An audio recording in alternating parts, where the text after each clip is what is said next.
world taken over by zombies, human civilization is gone. The cities are too dangerous to live in now. A boy named Marko has been living in the forest with his father since he was a baby. To help Marko stay safe, his father gives him a gun and tries to teach him how to use it. But Marko is still small and not strong enough to pull the slide back. The gun slips from his hands and falls. Nervously, Marko looks at his father. They rely on each other to survive, but his father doesn't talk much and rarely shows emotion. He doesn't seem to care much about how Marko is growing up, which makes Marko feel lonely. Even so, his father doesn't trust the zombie-filled world outside the forest and won't let Marko leave until he can protect himself. His father forbids him from leaving their safe shelter, but Marko is very curious about the world beyond the forest. Every time he goes to get water, he carves a mark on a tree by the river. Slowly, he starts making a path deeper into the unknown. One day, while exploring the woods, Marko finds an old, empty RV. He carefully walks up to it and looks inside. Then he climbs through a window and starts looking around. He finds a toy. As he's checking it out, a dark figure suddenly appears inside the RV. Marko freezes and hides in a corner, shaking with fear. Luckily, the stranger doesn't seem dangerous. The figure holds out the toy, and Marko sees that it's just another boy, someone his own age. Feeling the boy's kindness, Marko takes off his headphones and offers to share his music. Marko knows he can't tell his dad what really happened, so he hides the toy Miko gave him. Then he grabs his water bottle and quickly heads back to camp. But he's been gone too long, and his dad gets really angry. He yells at Marko so loudly that the chestnuts Marko collected fall all over the ground. Thinking Marko was just out picking chestnuts, his dad doesn't ask any more questions. After that, Marko starts visiting the RV more often and finds out that Miko lives there with his mom. Miko's mom is kind and gives him warm hugs, very different from Marko's dad, who is distant and cold. Seeing this, Marko decides to try it too. When he gets back to camp, he gives his dad a hug like Miko's mom does. But his dad quickly pushes him away. One day, Marko sees a photo of a woman he doesn't recognize in their cabin. He gathers the courage to ask his father who she is, but his father doesn't answer. Instead, he just tells Marko to go to bed. Some time ago, Marko's father gave him a storybook. In it, there was a fairy who left the forest and went to a place called Stone Valley. Marko starts to believe that his mother is like that fairy, and if he can find Stone Valley, he'll find her too. One day, while Marko and his father are out hunting in the forest, like they always do, they suddenly hear gunshots in the distance. Scared, Marko hides behind a big tree. From there, he sees Miko's mother holding her arm and kneeling in front of his father. To Marko's shock, his father walks up to her, and without waiting, pulls the trigger. Terrified, Marko runs straight home and hides under his bed. He's shaking and stays there until late at night. When his father finally comes back, he looks completely out of control. His hands are shaking as he drinks strong liquor, muttering things that don't make sense. Watching his father like this makes Marko even more sure that he has to find the mother he never knew. The next morning, Marko quietly packs his things and leaves the cabin without saying a word. He goes to Miko and convinces him to come along on the journey to Stone Valley to find his mother. But as they walk through the forest, Miko suddenly stops. He refuses to go any further. With no other choice, Marko decides to tell him the truth. Soon, the two boys reach the edge of the forest. Just as they're about to step out, a strange figure appears in the distance. They quickly crouch down, holding their breath so they won't be seen. Carefully, they follow a narrow path and find an old, abandoned car to hide in. As the sound of heavy footsteps gets closer, both boys nervously look out the windows. Suddenly, zombies start banging on the glass, making a chilling noise. Miko panics. Marko, just as scared, tries to calm him by covering Miko's ears with his hands. He doesn't know what to do until, out of nowhere, all the zombies outside drop to the ground. The car door opens and Marko, still shaking, is shocked to see his father standing there. His father quickly checks Marko, making sure he's not hurt or bitten, then lets out a deep breath of relief. He ignores Miko completely. He grabs his arm and insists they go back to the camp right away. But Marko pulls his arm away and yells at him. Angry and hurt, Marko accuses his father of being a bad person. He blames him for killing Miko's mother, and even says he thinks his father might have had something to do with his own mother's death. His father doesn't have time to explain. All he knows is that the noise they made will bring more zombies. But Marko refuses to leave. With no other choice, his father quickly hides Marko in a safe spot, then runs back to help Marko. His aim is sharp, each shot drops a zombie. It doesn't take long before he clears the area and pulls Marko to safety. Just then, Marko turns around and freezes. A zombie has quietly snuck up behind him. Panicking, he grabs his father's arm. His hands shake as he points the gun. The loud shot surprises his father, who quickly runs toward Marko. But before he can reach him, a zombie jumps and knocks him down. Luckily, his father fights it off and avoids getting hurt. He gets up fast and runs to Marko, realizing there was no real danger. He kneels beside Marko to tell him Marko is safe. Then, with urgency in his voice, he tells Marko they need to get back to camp before it's too late.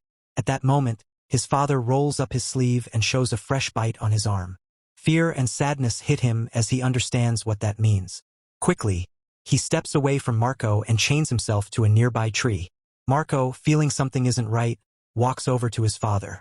That's when his father finally tells the truth. He didn't kill Marko's mother out of cruelty. She had already been bitten, and ending her pain was the only way to help her. Marko hugs his father tightly. His father wants nothing more than to hug him back, but he's afraid of passing the infection. He knows he doesn't have much time left. Soon, he'll turn into a bloodthirsty zombie. With a heavy heart, he tells Marko to leave while he still can. Marko, holding back tears, does what his father says. He takes Marko's hand, and together, they walk down the path. Not long after, his father's eyes start to turn white. Moments later, the quiet forest is broken by the sound of a single gunshot. Marko stops for a moment, his heart heavy with sadness, but he keeps moving. Without his father to protect him, he knows he has to be strong now. As night falls, Marko and Marko curl up under a big tree. Marko feels lost and unsure about what lies ahead, but a photo of his mother gives him a small sense of hope.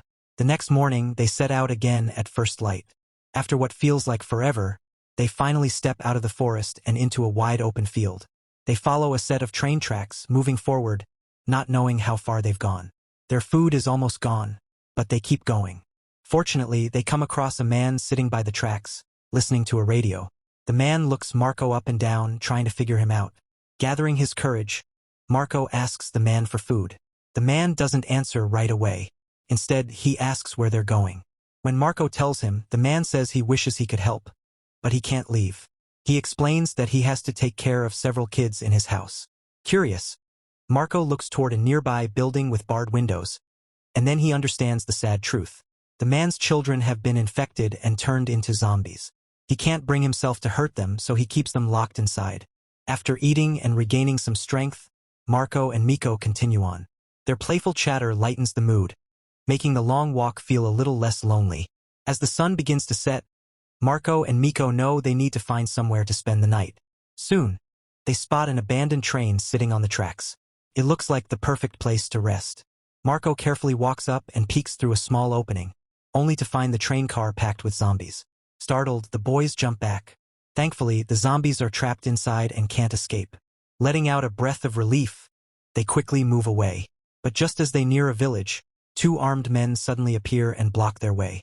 With no weapons and no way to fight back, the boys are forced to do as they're told.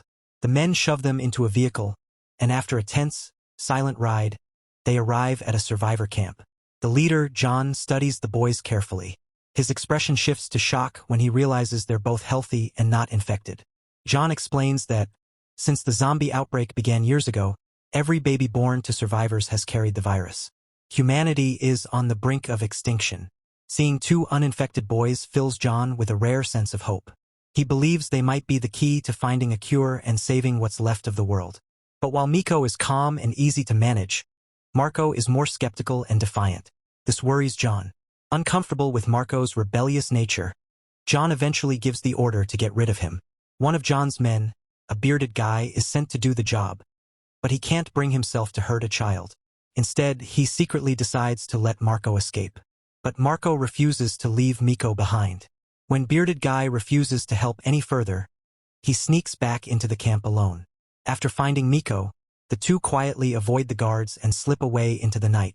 The next morning, John learns that the boys are gone. Furious, he doesn't hesitate. He shoots bearded guy in the head for betraying him. Meanwhile, Marko and Marko have no idea how far they've run. Marko begins to whimper, asking for water. Tired and overwhelmed, Marko loses his temper and yells at him, saying he should have left him behind. But when he sees Miko's tear-filled eyes, something in him softens. Marko sets off to find water. He stumbles upon an old, abandoned building and carefully steps inside. The place is full of leftover supplies from people who had passed through before. Marko gathers some clothes and finds half a bottle of water in a dusty box. As Marko steps out onto the balcony, he gets his first true look at the world beyond the forest. What he sees is devastating. As far as the eye can see, most people have transformed into monstrous creatures. In that moment, Marko understands the painful truth. The forest wasn't just a home. It was a safe, sheltered world. A fairy tale his father had created to protect him from the horrors of reality. Suddenly, there's noise from the ground floor. John and his men have tracked them down. John pulls out his weapon, ready to kill Miko without hesitation. But just as he's about to act, a drone appears overhead, causing John to freeze, his body tense with caution. Before anyone can react, gunfire erupts.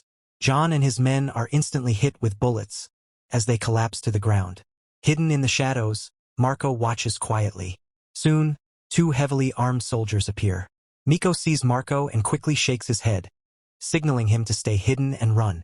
But Marko accidentally makes a noise, catching the soldiers' attention. Seeing this, Miko silently grabs a weapon from the ground. The soldiers react fast, and before they even realize what's happened, they shoot and kill Miko. Marko is crushed.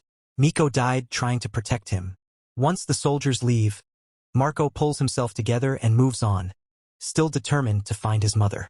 But the truth sinks in. Stone Valley, the place his father told him about, isn't real. It was just another part of the fairy tale. After leaving the safety of the forest, Marko slowly comes to understand the full harshness of the real world. Overwhelmed with anger and grief, he rips the fairy tale book apart and lets out a cry. But all that answers is only the cold, empty silence. He climbs to the top of a mountain and looks out over the vast city below. With nowhere else to go, Marko, filled with curiosity, decides to enter the city. A huge stone forest unlike anything he's ever seen. For a moment, he wonders if this could be the legendary Stone Valley his father once spoke about. But the city, too, is full of zombies. Carefully, Marko sneaks past them and eventually finds an abandoned hospital. Inside, he opens the door to an old patient's room and is stunned to see a woman dressed all in white, the same figure from the fairy tale his father told him. Thinking she might be his mother, Marko steps closer, his heart full of hope, and reaches out to hug her. The woman grabs his hand, but then Marko feels a sudden, sharp pain on the back of it. She turns around, and instead of a kind, gentle face, Marko sees the horrifying face of a zombie. Marko runs as fast as he can, slamming a metal rod into place to block the door behind him. The pounding of the zombies echoes through the hallway, loud and relentless. Overwhelmed and broken, Marko breaks down in tears. The weight of reality is too heavy for him to carry alone. After escaping the hospital, Marko feels nothing. His face is blank, his spirit numb. He comes across a wall covered in missing person posters and quietly adds a photo of his own mother to it. Then, drawn by a noise, he wanders into an abandoned building. As he gets closer, he realizes it's just a holographic projection, not a real person. But the sound has already drawn a horde of zombies toward the building. The thin iron door shakes under their weight. It won't hold much longer. Tired and feeling hopeless, Marko finally gives up trying to run away. He puts on his headphones and waits for the zombies to come. Just then, bullets start raining down from the sky. When Marko opens his eyes, he finally sees the fairy he's been looking for. She shines so brightly that it almost hurts to look at her. The woman, a soldier, takes off her mask. She sees the wound on Marko's hand and quickly points her weapon at him. But Marko stays calm. He hugs her gently and wipes the tears from her face. Then, the soldier notices the letter M on Marko's palm.